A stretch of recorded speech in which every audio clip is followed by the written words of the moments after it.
Photo में भी लेते रहो रोज।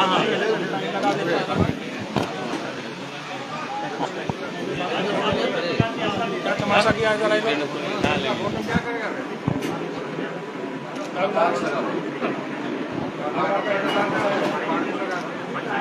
थोड़ा लाइट कम है के ऊपर उठा।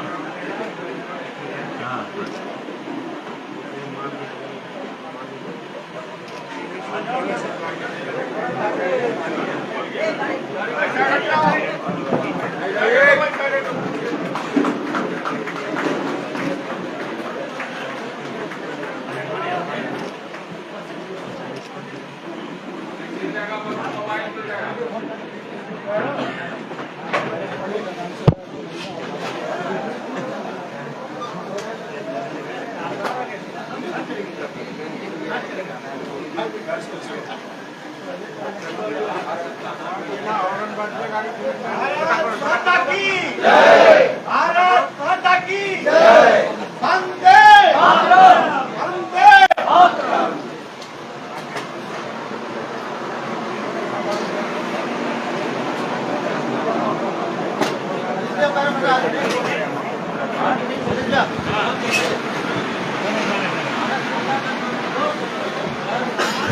धन्यवाद सर। आज गोड्डा राजेंद्र नगर साप्ताहिकी गाड़ी का उद्घाटन प्रचारण के शुभ अवसर पर उपस्थित माननीय सांसद महोदय श्री निशिकांत दुबे जी, माननीय विधायक श्री अमित मंडल जी के प्रति भारतीय रेलवे एवं पूर्व रेलवे से आभार व्यक्त करता हूं कि आपने अपना कीमती समय निकाला और इस आयोजन को सफल बनाया। इतनी मारपीट होती थी और आज जब से डीआरएम हुए हैं, तीसरी ट्रेन है, कितना आसानी से होता है। ऐसे डीआरएम श्री विकास चौबे यहाँ मौजूद भारतीय जनता पार्टी के जिला अध्यक्ष राजीव मेहता जी, पूर्व अध्यक्ष राजेश झा जी, फूल कुमारी जी, संतोष सुभाष यादव जी, राघवेंद्र जी, जयप्रकाश यादव जी, पूर्व जिला परिषद की उपाध्यक्षा बहन लक्ष्मी जी, संतोष जी, संजीव जी, प्रेम कुशवाहा जी, आशीष जी, यहाँ के प्रखंड अध्यक्ष गप्पू जी, महामंत्री कृष्ण कन्हैया जी, मुरारी जी, पूर्व नगर परिषद के अध्यक्ष अजीत जी, बबलू जी, हमारे साथ चल रहे हैं साध्वी जी, क्या करें किशोर जी और आए हुए तमाम बहनों भाई। सौभाग्य की बात है कि ये 10वां ट्रेन है और मैं अभी रास्ते में आते हुए डीआरएम साहब बात कर रहा था कि गोड्डा स्टेशन मालदा डिवीजन के डीआरएम जितनी बार आए होंगे, शायद मुझे नहीं लगता कि वो मालदा के स्टेशन पर भी इतनी बार गए। तो ये सौभाग्य है माननीय प्रधानमंत्री गोड्डा के लिए। लगातार इन सबों के प्रति मेरे पास आभार के अलावा कोई और दूसरा शब्द नहीं। मैं जब पहली बार 2009 में आया था आने के लिए से वोट की आप अपेक्षा नहीं करते। यहाँ से गंगवारा 5 किलोमीटर का रास्ता था। इतना बढ़िया बैठे हैं, वो बताएंगे तो 5 किलोमीटर क्रॉस करने में जो है कम से कम 1.5 घंटा लगता है। 5 किलोमीटर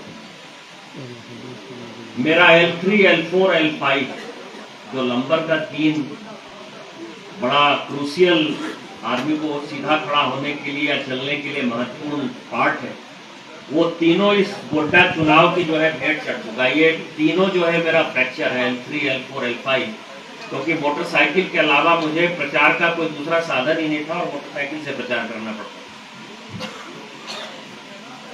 रेल लाइन बना। अब इस रेल लाइन में जैसे आपने कहा कि सब जगह से हमने कनेक्टिविटी दे दी। कई एक चर्चा होती है कि अडानी के कारण ही है। ठीक है, अडानी के कारण ही हो रहा है, मुझे स्वीकार करने में कोई परेशानी नहीं है। मैंने तो कई एक बार कहा कि हाँ अडानी मेरे कारण आया है। कोई भी मुझे कहता है कि तुम अडानी का जो है बिचौलियापंथी करते हो, दलाली करते हो, तो उसके लिए भी मुझे कोई परेशानी नहीं। लेकिन अडानी लाया किस? यदि हमको लगा कि अडानी को लेकर आएंगे तभी गोड्डा में रेल आएगा, यदि आप ही की बात सही है तो अडानी लेकर आए तब ना आम जनता को यहाँ रेल लाइन मिल रहा है। और आप लोग क्या कर रहे हो? जिस दिन मेरा कार्यक्रम कोई रेल का होता है तो ऐसा हमने लॉलीपॉप खड़ा कर दिया है इस जिले में कि यहाँ के जो विधायक लोग हैं उनको अडानी के दरबार में जो है रोड पर खड़ा होना पड़ता है, उनके गेट पर धरना प्रदर्शन होता। पिछली बार आए थे तो दूसरी विधायिका महोदय जो है वहां धरना प्रदर्शन के लिए खड़ी थी। आज जब यहाँ आ रहे थे तो मैंने देखा कि कल दूसरा विधायक जो है वहां खड़ा है।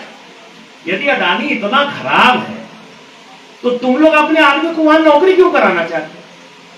अडानी से यदि गोड्डा को कोई फायदा नहीं है और आपको कोई फायदा नहीं है तो अडानी को हटाने के लिए पिछले 3 साल 3.5 साल से तो आप ही की झारखंड मुक्ति मोर्चा की सरकार चल रही है। आपने जिस तरह से भारतीय जनता पार्टी की सरकार में अडानी नहीं बनने देंगे और उसके लिए बड़ा आंदोलन कर दिया और उसके लिए आप जेल चले गए, तो 3-3.5 साल से सरकार है, एक बार विधानसभा में क्यों नहीं क्वेश्चन कर रही है? एक बार मुख्यमंत्री को क्यों नहीं कह दिए जाके कि अडानी बंद करना है? क्योंकि कारण यह है कि अडानी से पैसा लेना है और अडानी को जो है दबाव डालना है, और उस अडानी के कारण ही यदि आपको लगता है लोगों को फायदा होता है तो ऐसा तो दलाली करना ज्यादा बढ़िया है ना कि आम आदमी 35,000 लोग अभी इस ट्रेन से चढ़ रहे हैं गोड्डा से प्रत्येक महीने। ये ट्रेन चालू हो जाएगा तो 4-5 हजार लोग और चढ़ने लगेंगे। तो आप समझिए कि 50,000 आदमी जो पटना जाने के लिए 600, 650, 700 रुपए किराए थे, वो यदि 100-110 रुपया में पहुंचेगा पटना, तो आम जनता को आपने कभी फायदा के लिए क्यों नहीं सोचा? दूसरा सवाल यह है उन्हीं लोगों के लिए कि चतरा जो है सबसे ज्यादा कोयला है अभी चतरा, और चतरा के जो एमपी है सुनील सिंह साहब, वो रोज रोते रहते हैं वहां है गुमला है, तो गुमला में क्यों नहीं रेल बना लिया भैया? चित्रा में क्यों नहीं रेल बना लिया? वहां भी तो बिरला का बहुत बड़ा प्लांट है। बिरला जो है सब कुछ जो है वहीं से ले जाता है। यदि गुमला, चतरा, टंडवा ये सब इलाका आम्रपाली का इलाका नहीं होता तो न बिरला को जाता न वेदांता को जाता। इलेक्ट्रो स्टील को भी सब कुछ मिल रहा है तो वहीं से मिल रहा है, बिरला को मिल रहा है तो वहीं से मिल रहा है। तो केवल जनता को जो गुमराह करने का सवाल है, ये जनता कितने दिन तक गुमराह होते रहेगी? दूसरा सवाल यह है कि जब हमने विकास किया, केंद्र में मोदी जी ने विकास किया, हमने कम से कम लोगों को तंग करना पड़े, कम से कम लोगों का मकान गिरे, इसके लिए रेलवे ने भी अपने अलाइनमेंट को कई एक जगह बदला है। और जो अभी नेशनल हाईवे बनने वाला है 4 लेन का, उसके लिए विधायक जी मैं आपके लिए कह रहा हूं कि विधानसभा का सत्र जब चालू होगा तो इसमें निश्चित तौर पर आपको बोलना चाहिए कि हमने जो है 4 लेन का रोड बनाने का सवाल हो या हमको रेल बनाने का सवाल हो, हमने आम जनता को नहीं उजाड़ा। यदि मुख्यमंत्री का दौरा भी हुआ, भारतीय जनता पार्टी के मुख्यमंत्री का दौरा हुआ, इवन प्रधानमंत्री जी का दौरा हुआ देवघर में, आप समझिए कि उतने बड़े, मतलब पूरे दुनिया में सबसे वो लोकप्रिय प्रधानमंत्री है। पूरी दुनिया में यदि सबसे ज्यादा सिक्योरिटी थ्रेट किसी को है तो माननीय प्रधानमंत्री जी को है। अभी माननीय प्रधानमंत्री जी का देवघर में दौरा हुआ, हमारे यहाँ मुख्यमंत्री रघुवर दास जी का दौरा हुआ, अर्जुन मुंडा जी का दौरा हुआ। हमने आज तक किसी आदमी को नहीं उजाड़ा। 32 का जो है केवल एक छोटा सा जोहार कार्यक्रम करने के लिए आ रहा है, और मैं देवघर से लेकर यहां तक आकर देख रहा हूं कि जो आम गरीब आदमी है जिसको कि हम रोजगार नहीं दे पाए, उसके एस्टेब्लिशमेंट को उतार रहे हो। तब मैंने कही थी कि जब मैं अगली बार आऊंगा के लिए खुशखबरी लेके आऊंगा।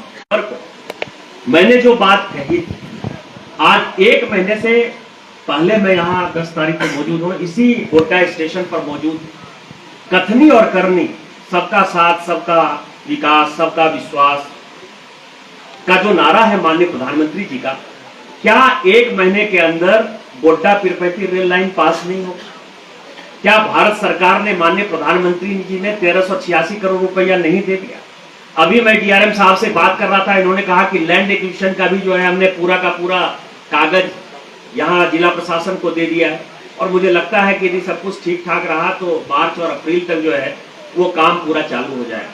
और इसके लिए माननीय विधायक जी को मैं विशेष तौर पर दिखाई दे रहा है कि गोड्डा और देवघर क्षेत्र का यदि बहुत विकास हो रहा है, उसका कारण यह है कि दोनों जगह डबल इंजन की सरकार है। दोनों कोई भी डिसीजन यदि माननीय विधायक कर ले तो उसमें कभी फर्क नहीं होता है कि इसका क्या असर होगा। लोगों को लगता है कि जो डिसीजन हुआ होगा सही हुआ होगा। जैसे रोड की ये बात कर रहे थे, अभी मैं बाईपास, अभी लेट हो रहा था तो मैंने बाईपास लिया, तो बाईपास यदि मान लीजिए कि बड़ा अच्छा रोड बन जाएगा तो कितना अच्छा हो जाएगा, 4 लेन का रोड बन जाएगा तो कितना अच्छा हो जाएगा। तो उसी तरह से माननीय विधायक जी को मैं बधाई देना चाहता हूं कि आपके क्षेत्र में गोड्डा एक ऐसी विधानसभा होगी जहां का लगभग सब सारा का सारा गांव रेल से जुड़ जाएगा और 4 लेन से जुड़ जाएगा, और ये इनके चुनाव के पहले हो जाए। तो इसके लिए विशेष बधाई के पास है, क्योंकि महागामा वाला लाइन हो जाएगा। दूसरा, जो इस गोड्डा विधानसभा में या गोड्डा में जो समस्या रही कि पश्चिमी भाग तो बहुत आगे रहा, उसका कारण यह है कि अच्छी नदियां हैं, फसल अच्छी हो जाती है, नदी का बड़ा असर है। लेकिन जो पूर्वी भाग है, वो पूर्वी भाग किसी न किसी कारण से जो है वो विकास में पीछे रह गया। लेकिन जिस दिन ये गोड्डा पाकुड़ हो जाएगा, और जिसके लिए मैं डीआरएम साहब से लगातार प्रयास कर रहा हूं, और अभी इसका रेट ऑफ रिटर्न, इसका EIR, जो रेलवे के जो मापदंड है, उसके हिसाब से जो सिचुएशन आगे बढ़ रहा है, यदि भगवान ने चाहा तो मार्च 2023 तक में गोड्डा पाकुड़ रेल लाइन का भी सैंक्शन हो जाए। और ये मैं आपको ये कह रहा हूं कि विकास में माननीय प्रधानमंत्री जी कहीं राजनीति नहीं करते, क्योंकि उसका कुछ ही हिस्सा मेरे लोकसभा में है, कुछ ही हिस्सा माननीय अमित मंडल जी के विधानसभा में है। उसका जो मैक्सिमम हिस्सा है वो माननीय मुख्यमंत्री जी के विधानसभा में हमने दिया है कि सुंदर पहाड़ी और बरहेड़, और खासकर सुंदर पहाड़ी गोड्डा का पार्ट है। और सभी लोगों को लगता है कि गोड्डा का मतलब निशिकांत दुबे वहां के सांसद है, भारतीय जनता पार्टी सांसद है, किसी लोगों को ये नहीं लगता कि ये सुंदर पहाड़ी हमारा पार्ट नहीं है। तो पूरा का पूरा वो मुख्यमंत्री के क्षेत्र हो, सब्जी बेचना हो, दूध बेचना हो, FCI का गोडाउन भी बनने वाला है। इसके लिए मैं रेल मंत्री जी का विशेष तौर पर आभारी हूँ कि उन्होंने जो 79 जगह फर्स्ट फेज में चिन्हित की, और जिसमें 22-24 जगह में काम चालू हुआ है, उसमें गोड्डा बहुत ही महत्वपूर्ण है। और डीआरएम साहब इसके लिए लगातार प्रयास करते रहते हैं, और रेल विभाग, रेल मंत्री और माननीय